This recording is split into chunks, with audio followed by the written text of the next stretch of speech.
certains dérapages formels. Euh, aussi ah oui, bah, ça je le dirai peut-être un peu plus tard, mais c'est tout mon intérêt à cette histoire très spécifique du négationnisme d'ultra-gauche en France est venu de par des rencontres personnelles de gens qui portaient cette tradition encore dans leur expression politique. Et c'était très étonnant puisqu'il ne s'agissait pas il s'agissait de gens assez avertis théoriquement et politiquement. Euh,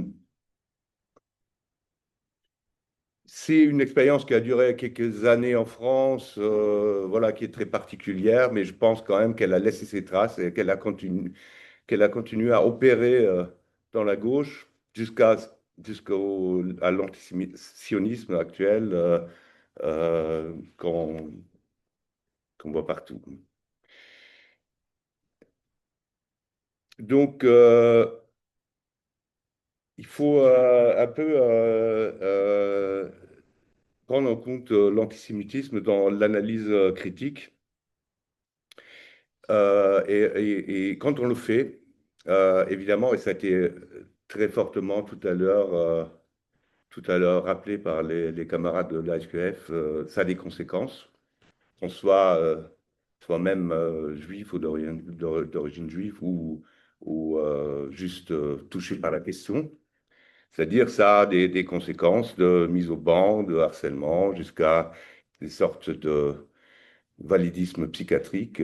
C'est-à-dire que ça doit être une maladie de s'intéresser à cette question. À part, à part ça, je m'intéresse donc, comme ça a été rappelé, à cette question à partir d'un courant de pensée qui s'appelle la critique de la valeur dissociation, que je ne vais pas vous exposer là, mais je vais donner quelques. Ça serait aussi beaucoup trop long, mais je vais donner quand même quelques points pour un peu pouvoir le situer. Il s'agit donc d'une critique du capitalisme qui, à la base, fait une critique du travail. Le travail comme un moment du capital et non comme une critique à partir du travail pour libérer le travail. Et voilà, et un peu, j'ai un peu, parce que comme je suis aussi à l'édition Crise et Critique, donc je fais aussi de la publicité, parce que on est très faible pour ça. Donc il y a notamment ce livre-là qui est le Manifeste contre le travail qui était écrit déjà dans les années 80. Euh, alors comme ça a été dit aussi, ça, on ne considère pas la lutte des classes comme le moteur de l'histoire ou de l'émancipation, mais plutôt comme une sorte de lutte immanente, intrinsèque, de lutte de répartition ou de reconnaissance. Donc là-dessus, il y a aussi un livre qui s'appelle Le fétiche de la lutte des classes. On considère le rapport social-capitalisme comme un rapport fétiche, c'est-à-dire les actes des humains s'objectivent et se dressent face à eux comme des lois de la nature, comme seconde nature. C'est-à-dire que on a l'impression que le travail n'est pas quelque chose que nous avons inventé pour fonctionner, mais c'est quelque chose une loi naturelle. Et c'est ça qu'on peut, très rapidement, on appelle le fétichisme. Ça, on peut le lire un peu dans tous les textes, ça, on revient souvent dessus. Alors, aussi, quelque chose d'extrêmement important, c'est qu'on considère le capitalisme comme ayant un sexe, c'est-à-dire que le capitalisme comme patriarcat. Là-dessus, il y a ce gros volume qui est un recueil des textes de Roswitha Scholz, théoricienne très importante du courant, fondatrice, et voilà qu'on a sorti aussi sur cette question. Voilà, c'est pour donner quelques idées. Aussi, ce qu'il faut rajouter, c'est qu'on essaie de donner la part belle aussi à la question des idéologies, ce qui a été très souvent dans la gauche un peu oublié, où les idéologies étaient simplement compris comme des sortes de propagande ou de manipulation. et que et aussi là-dedans que les idéologies et les problématiques aussi, il faut les comprendre en même temps dans leurs différences et leur diversité. C'est-à-dire qu'on ne peut pas tout plaquer sur un concept. Et là-dessus, je voulais donner, je ne l'ai pas là, mais il y a par exemple l'étude sur la question de l'antiziganisme faite aussi par Rosita Scholz. C'est-à-dire comment comprendre en même temps l'antiziganisme comme un phénomène particulier, mais en même temps le mettant au regard avec le rapport fétichiste capitaliste. Et donc, évidemment, aussi le péril antisémite qui parle, et l'incendie universel qui parle de phénomènes spécifiques, en essayant de les comprendre aussi par eux-mêmes. Alors, le phénomène justement dont je vais parler maintenant est en même temps un peu anecdotique et je dois avouer que parfois j'ai un peu un doute. Est-ce que c'est spécialement intéressant encore de parler de ça parce que euh, c'est du passé, ça s'est fait ça s'est discuté dans des termes que personne ne discute plus de cette façon-là, voilà, etc. Bon, vous en jugerez, mais je pense que ça a une certaine importance historiquement dans la gauche française. Donc, c'est le négationnisme. Négationnisme, c'est le mot pour désigner le courant des les gens qui pensent que la Shoah est une manipulation, et qu'elle n'a pas existé, ou qui le pensent, en tout cas qui le disent. Et, euh, et donc, il y a un phénomène général, mondial, de ce négationnisme qui va évidemment de l'Allemagne, de l'Europe, dans tous les pays, ça existe. Téhéran est une capitale du négationnisme, etc. En France, comme partout, il y a à partir de 45, même déjà avant, un négationnisme, même déjà pendant la Deuxième Guerre mondiale, un négationnisme évidemment d'extrême droite.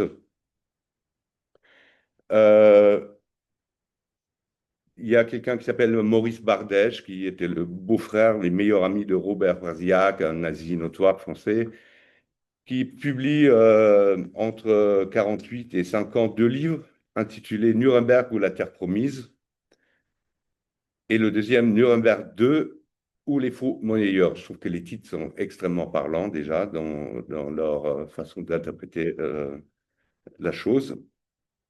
Et il y a donc la thèse centrale de ces deux livres et que les Juifs sont responsables du déclenchement de la guerre et de ses horreurs, en gros. L'autre précurseur du négationnisme français est Paul Racinier, instituteur communiste, socialiste, pacifiste, résistant et déporté, longtemps proche de la fédération anarchiste. Et il écrit en 1950 Le mensonge d'Ulysse, qui est le premier d'une série de livres destinés à présenter les témoignages des survivants de la Shoah comme des mensonges. Il se rapproche de plus en plus du milieu d'extrême droite jusqu'à être publié par Maurice Bardèche et à collaborer au journal Rivarol. C'est lui le premier qui fera, comme ils le disent, douter les comparses de l'ultra-gauche parisienne. Jusqu'à dans les années 70, le négationnisme reste quand même assez confidentiel. En octobre 78, il y a une publication par l'hebdomadaire L'Express d'un entretien avec Louis Darquier de Pellepoix, qui a été directeur du commissariat général aux questions juives de 42 à 44 et qui s'intitule, donc il s'est publié en 78, à Auschwitz, on n'a gazé que les poux, et qui marque le début de ce qui devient l'affaire Forisson. Robert Forisson, ex-maître de conférences en littérature à l'Université de Lyon 2, se considère disciple de Racinier et proclame que le génocide nazi est un, alors je cite, et je vais pas mal citer dans tout ça, donc le génocide nazi est un mensonge qui est d'origine essentiellement sioniste et a permis une gigantesque escroquerie politico-financière dont l'État d'Israël est le principal bénéficiaire. Et il rajoute d'ailleurs dans une autre phrase que la victime est le peuple allemand. Robert Forisson reçoit le soutien de Pierre Guillaume. Et Pierre Guillaume, qui est le propriétaire de la librairie qui devient ensuite une maison d'édition, La Vieille Taupe. Alors ça, c'est vraiment les noms clés qu'il faut retenir. Dans la lignée négationniste, il y a bien d'autres noms dont on ne parlera pas aujourd'hui, jusqu'à Roger Garaudy, philosophe officiel du Parti communiste français, puis converti à l'islam à la fin, après un long périple. Jusqu'à évidemment Soral, Dieudonné, tous les malfrats actuels des réseaux sociaux. Jean-Marie Le Pen était très proche des thèses négationnistes et aimait en jouer. Déjà ici, on voit bien que le négationnisme est une affaire exclusivement d'extrême droite, à part tous les autres.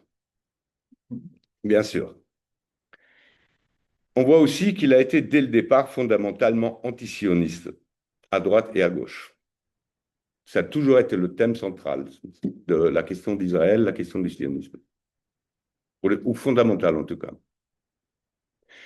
Donc on a parlé d'ultra-gauche. Ça aussi, il va falloir un peu déterminer qu'est-ce que c'est. On ne va pas le faire vraiment à fond, mais un petit peu donner une idée. Donc il faut distinguer l'ultra-gauche de l'extrême-gauche, même si ces catégories sont floues et dépendent de l'interprétation de celui ou de celle qui les utilise. Si on peut dire que l'extrême gauche est héritière des courants léninistes, l'anarchisme de l'anarchisme, l'ultra-gauche est issue de ce que Lénine avait appelé le gauchisme, dans la traduction française évidemment, dans son texte La maladie infantile du communisme. C'est un communisme non léniniste, anti-autoritaire, visant l'auto-organisation spontanée du prolétariat et non la dictature jacobine du parti censé le représenter. Grossièrement, on peut y distinguer deux courants exclus dans les années 20 de la Troisième Internationale. D'une part, la gauche dite germano-hollandaise, héritière de Rosa Luxembourg. D'autre part, la gauche italienne ou bordiguiste, du nom d'un de ses théoriciens, Amedeo Bordiga, qui est décédé en 1970, qui est un tournant dans l'histoire du négationnisme. En 68, ces courants ont une certaine influence, notamment aussi à travers l'internationale situationniste, qui, quant à elle, tient une place assez particulière dans cet univers. Elle est en même temps quand même proche, mais se distingue pas mal des autres groupes. L'ultra-gauche, ne perdant jamais de vue sa volonté d'une contestation globale, critique âprement la fragmentation des fronts de lutte, le militantisme aliénant, l'autogestionnisme intégré dans les structures capitalistes, etc. De notre point de vue, donc là je parle du point de vue de la critique de la valeur dissociation, elle pratique un marxisme traditionnel radical. Alors, il y a aussi un thème très important pour ce courant, c'est de critiquer ce qu'ils appellent les luttes parcellaires, notamment le féminisme, l'écologisme, l'antiracisme, etc.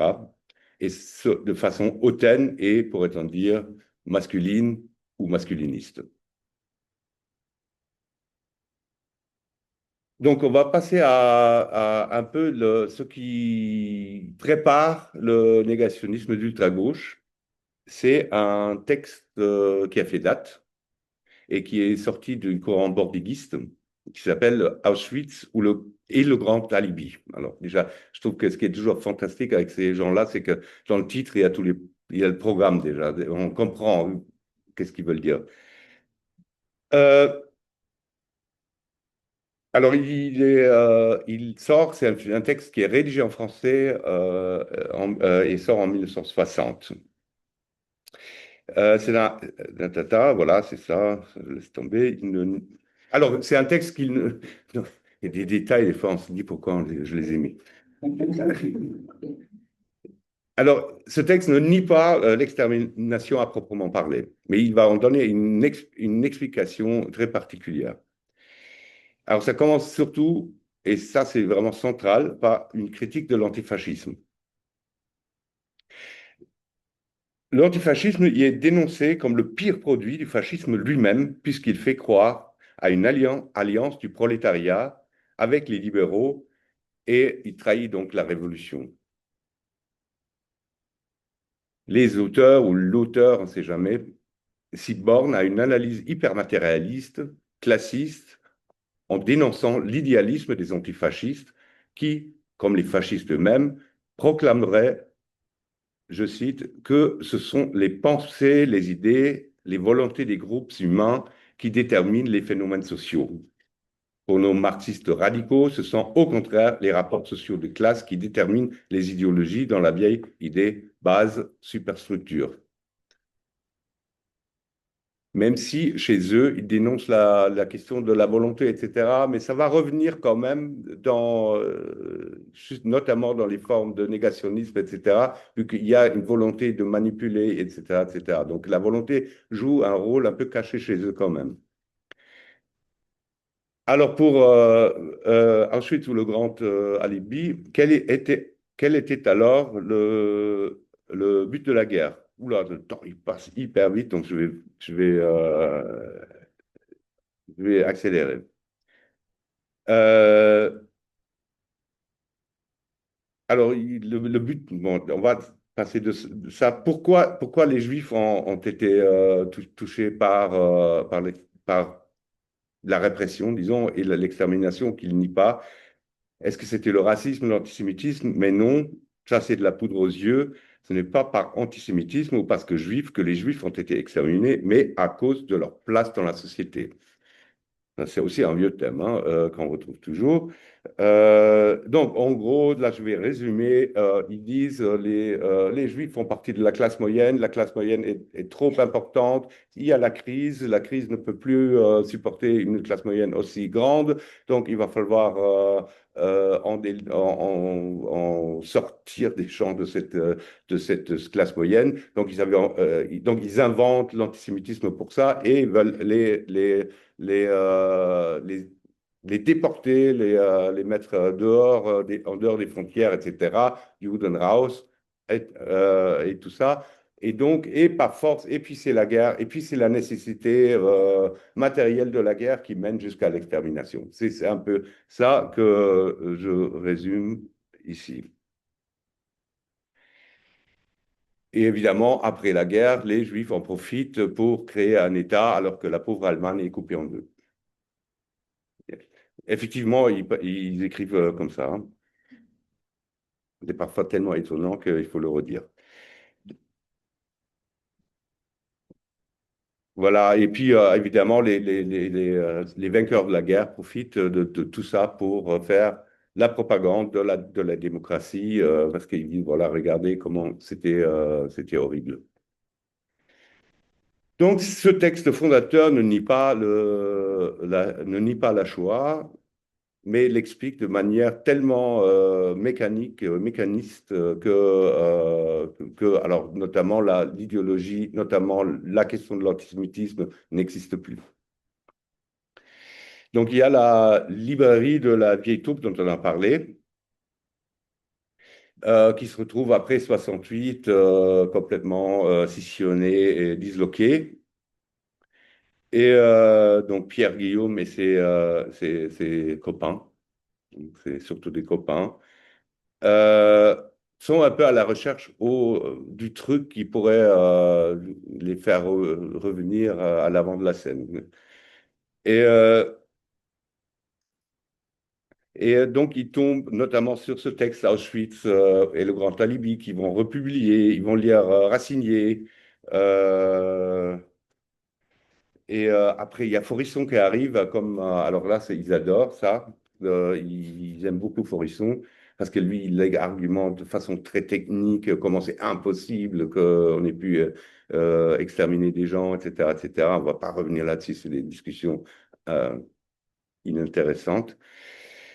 Euh, mais donc, il y a une partie de ces gens-là, parce qu'évidemment, ces groupes-là, c'est si on s'engueule entre eux pour tout et n'importe quoi. Et donc, il y a une revue qui est créée, qui s'appelle La Guerre sociale, qui est vraiment très importante de ce courant. Et dans le numéro 3, alors qui reprend tous les thèmes chers à l'ultra-gauche, mais il y a le numéro 3 de cette revue, en 79, où il y a un article qui paraît à côté d'un article très critique du féminisme, la misère du féminisme, je crois que ça s'appelle.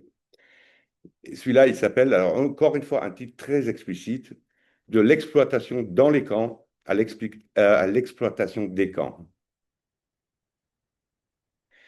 Donc, la,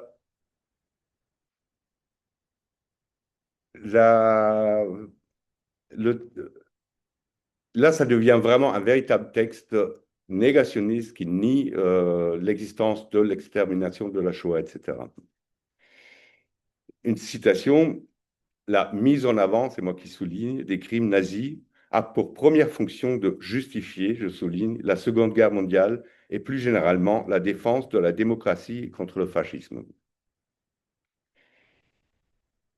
Et là, ils reprennent alors tout l'argumentaire qu'il y a eu la guerre, qu'évidemment, il y a eu des camps.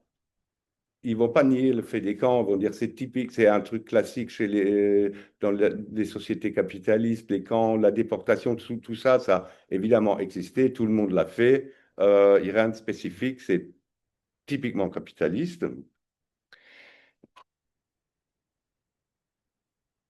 Mais tout ça, évidemment, et ça revient aussi à chaque fois très régulièrement, tout ça servait, le parler de la Shoah servait évidemment aussi à la création de l'État d'Israël.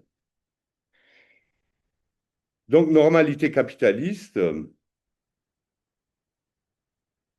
je cite, le drame des Juifs a été d'être de trop partout, rejetés par la totalité des États avant de créer le leur, quand leur ennemi, l'État allemand, s'est retrouvé coupé en deux. Ça, on l'avait déjà dans l'autre argumentaire. Donc, vieille explication antisémite. En fait, les Juifs ont commencé la guerre contre l'Allemagne. L'État allemand était l'ennemi des Juifs, qui est complètement hallucinant comme idée. C'est le contraire qui s'est passé. C'est l'État allemand, le nationalisme allemand, qui a désigné les Juifs dans un antisémitisme rédempteur, comme dit Saul Friedlander, qui a fait dépendre la disparition de cette anti-race, non-race, comme tu disais, l'existence même de la race aryenne germanique. Donc là, il tourne en permanence ces arguments-là. Alors, pour résumer, il y a pour eux, dans les camps et dans la politique nazie, des faits horribles, mais courants dans le capitalisme et loin d'être spécifiques. Deux, les crimes sont exacerbés et mis en scène, mis en spectacle, comme on aime dire à cette époque-là, pour faire paraître la normalité démocratique comme désirable. Trois, pour une véritable critique et la réussite du mouvement révolutionnaire prolétarien, il faut démonter cette mise en scène et faire éclater au grand jour l'horreur réelle du monde capitaliste. Donc, ils vont revenir sur Racinier, dont ils vont faire l'apologie. Et il y a un truc que moi je trouvais assez drôle, donc je vais vous le citer, parce qu'ils font quand même une petite critique de Racinier en disant, je cite, vers la fin de sa vie, donc Racinier, fera la part trop belle aux pressions de la communauté juive internationale dans le déclenchement de la Seconde Guerre mondiale. Donc la responsabilité de la communauté juive était en vérité internationale était en vérité un peu moins importante que ce que Racine prétendait. Donc, il se base vraiment beaucoup sur Racinier, etc., pour dire que oui, il y a eu les camps, oui, il y a tout ça, mais pourquoi tant de Juifs sont morts dans les camps? Bah, parce qu'ils ont péri de faim, de mauvais traitements, et aussi parce qu'on les a exécutés. Mais les preuves d'un massacre délibéré sont plus qu'à sujettes à caution. Alors, il devient de plus en plus, il rentre dans une espèce de moulin à penser où ça devient de plus en plus fort, quoi. Alors, il y a aussi le côté qu'à un moment, ils vont argumenter sur le fait que le juif était trop juif pour s'intégrer dans un État racial national qu'ils n'aiment pas, hein.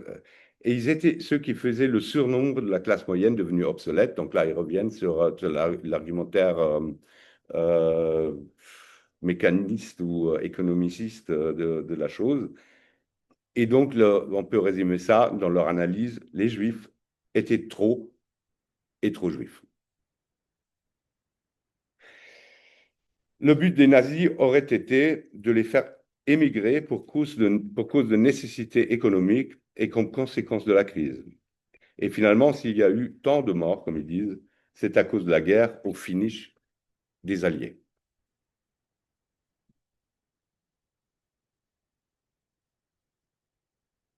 Non, c'est pas si... C'est pas mal, en fait, finalement. Il reste 13 minutes. On va faire ça en 13 minutes. Allez, je veille au grain. Oui, je sais que tu es là.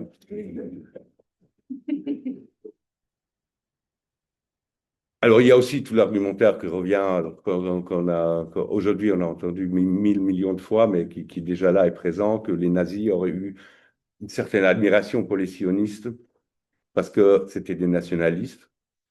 Et tout le monde s'en fout que ça a été 1000 fois contredit par toutes les citations, tous les textes historiques, etc., notamment les déclarations de Hitler lui-même et de Rosenberg, etc.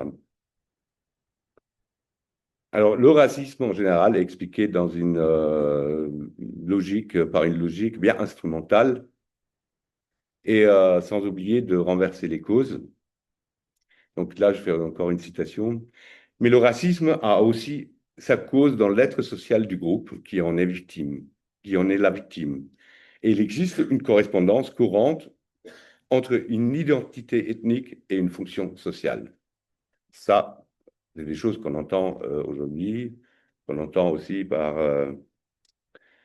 des représentants de l'autorité palestinienne.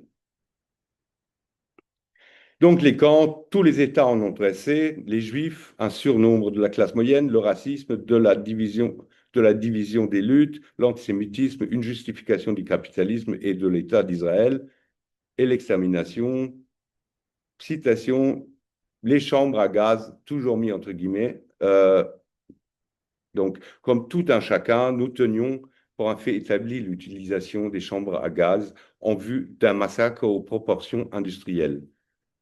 Si contestataires et si méfiants que nous puissions être, l'idée que l'on ait pu organiser un bluff à pareille échelle et sur un sujet aussi macabre ne nous était pas venue spontanément.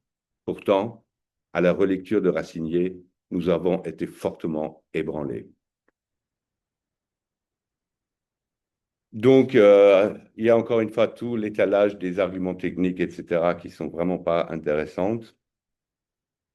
Euh,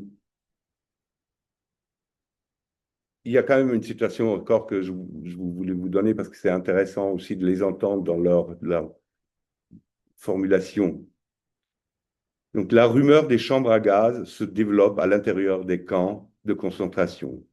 Elle s'explique notamment par la mortalité extraordinairement élevée qui règne, par les transferts fréquents de camp en camp, par la pratique d'une sélection qui avait pour objectif de séparer les inaptes au travail de la masse des détenus et par la confusion entre crématoire et chambre à gaz, entre guillemets.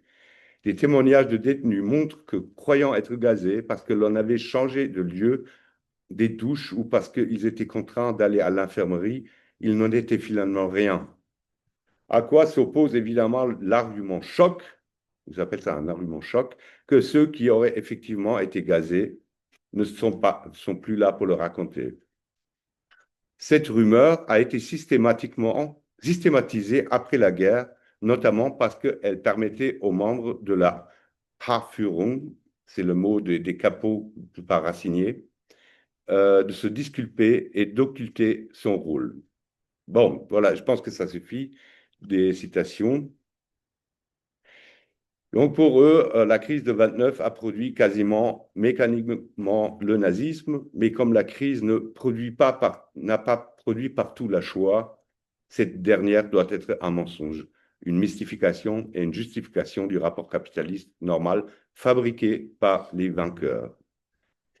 Donc voilà, ça c'est un peu un survol de leur argumentaire. Je suis vraiment désolé de ces horreurs. Mais bon, voilà, c'est donc une façon de essayer d'un côté, d'expliquer les phénomènes de façon extrêmement matérialiste, mécaniste, et d'un autre côté aussi de donner libre cours à une sorte d'antisémitisme évidemment présent et sous-jacent. Après ça, moi, je voulais quand même si tout ne correspond pas à cette question-là, donner quelques idées quelques pensées, parce que c'est aussi quelque chose qu'on a touché tout à l'heure dans l'exposé de tout à l'heure. Et pour moi, je pense qu'il faut, il faut distinguer l'antisémitisme de ce que on pourrait appeler la haine des Juifs, mais pas dans le sens ancien de Judenhass, mais dans un sens de quelque chose d'inconscient. Je pense qu'il y a une telle histoire du dégoût des Juifs, etc., qu'il y a une transmission inconsciente qui est là et qui est présente, contre laquelle les gens doivent travailler pour s'en débarrasser.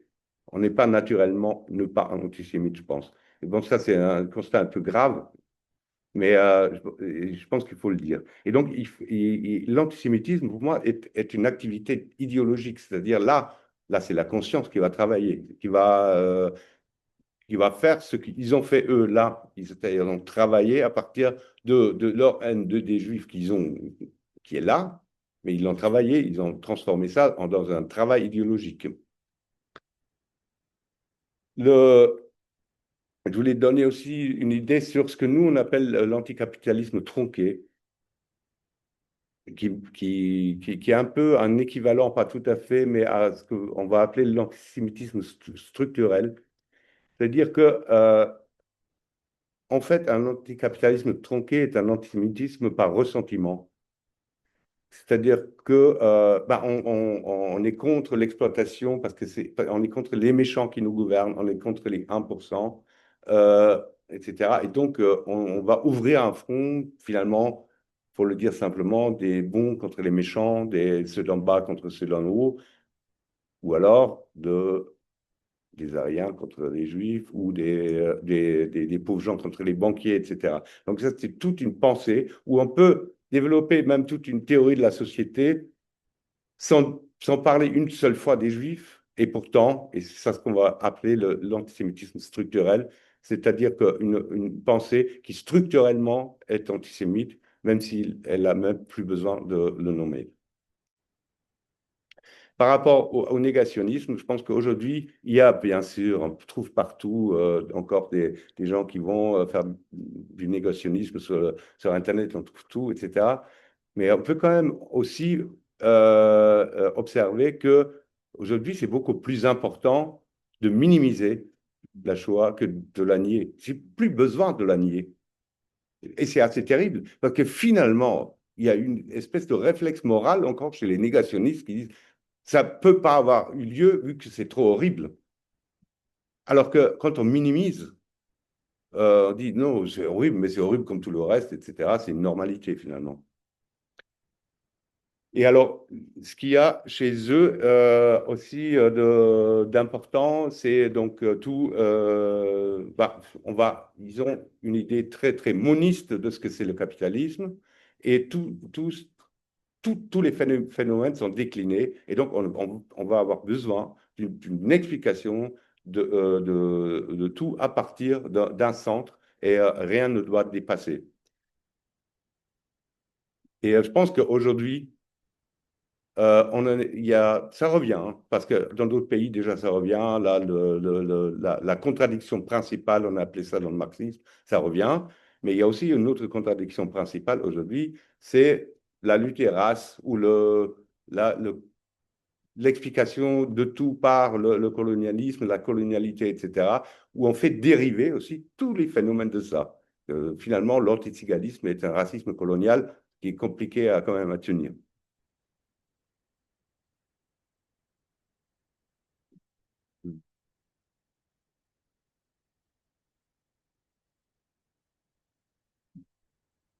Donc, il y a un peu deux côtés. Je pense qu'il faut deux pièges auxquels c'est bien d'échapper. C'est d'un côté cette espèce d'hyper-rationalisme qui va tout expliquer de façon mécanique. mais aussi, de l'autre côté, un hyper différentialisme qui ne va plus connaître aucun lien entre les phénomènes et qui va ne connaître que le phénomène en soi et donc qui ne peut pas non plus en faire grand-chose. Ça, c'est très rapidement. Et peut-être pour aujourd'hui, et après, ça va être parfait, mon ami. Euh, Parce que à la fin, on m'a dit que j'avais plus de temps et qu'il fallait un peu plus parler de encore parce qu'il y a Léa qui n'a pas pu venir et donc du coup j'écris un paragraphe que je vais vous donner. Euh, donc jusqu'à il y a quelques années, l'antisémitisme était largement considéré à gauche comme résiduel, quelque chose d'historiquement dépassé et obsolète et d'obsolète. Et cela contre toute évidence. L'antisionisme permettait de défouler son hostilité vis-à-vis des juifs et juifs, sous couvert d'un anti-impérialisme vertueux. L'antisémitisme, depuis toujours, se pavane aux couleurs vertueuses de la révolte et de la défense de ceux d'en bas. Cela est bien sûr toujours le cas.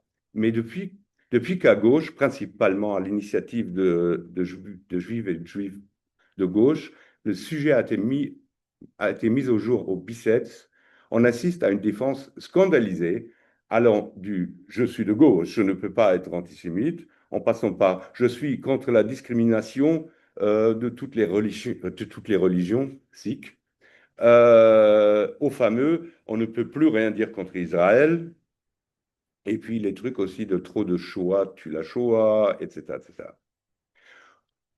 Au-delà de la question de savoir s'il existe un antisémitisme à gauche, ce qui est évident, de gauche, ce qui ne semble pas résister à une analyse rigoureuse, il faut se demander à quel point il représente le secret honteux qui révèle l'attachement et l'appartenance de la gauche au monde qu'elle veut combattre et du rapport dont elle veut s'émanciper.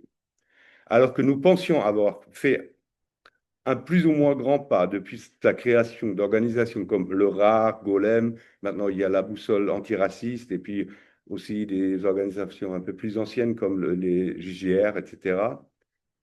L'immensité du chantier apparaît au grand jour.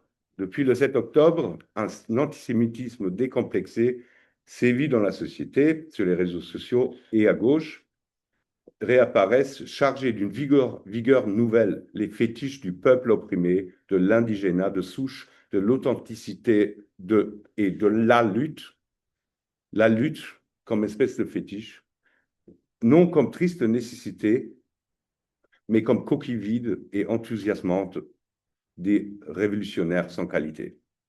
Voilà.